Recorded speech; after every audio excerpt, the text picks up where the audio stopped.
Aakyat ako sa bantayan at hihintayin ang sasabihin ni Yahweh sa akin, at ang tugon niya sa aking daing. Habakuk 2:1. Napakahalaga ang gawain ng tagabantay. Kaunting panahon lamang ang binibigay ng isang lumulusob na hukbo sa mga naninirahan sa isang lungsod upang makatakas o makapaghanda sa pakikipagdigma. Nakasalalay ang buhay ng bawat mamamayan sa alistong bantay habang inaaninag niya sa malayo ang unang senyales ng paparating na banta.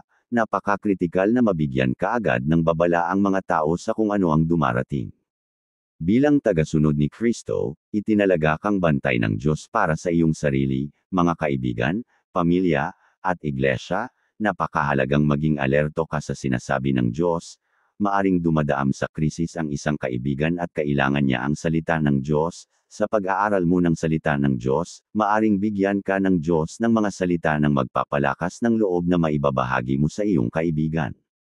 Maari rin namang nakakaranas ang iyong mga anak ng mahihirap na hamon ng buhay, at sa pananalangin ay mangungusap ang Diyos sa iyo, at ihahayag niya kung paano mo sila tutulungan.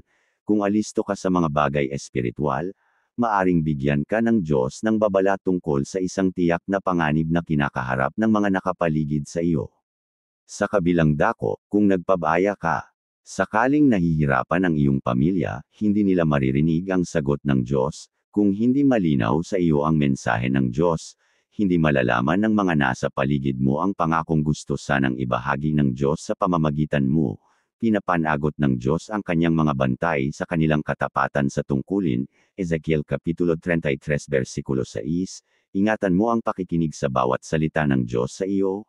Makikinabang ka sa matyagang pagsasaalang-alang sa kanyang mga babala at pagsunod sa mga utos, pati ang mga nasa paligid mo.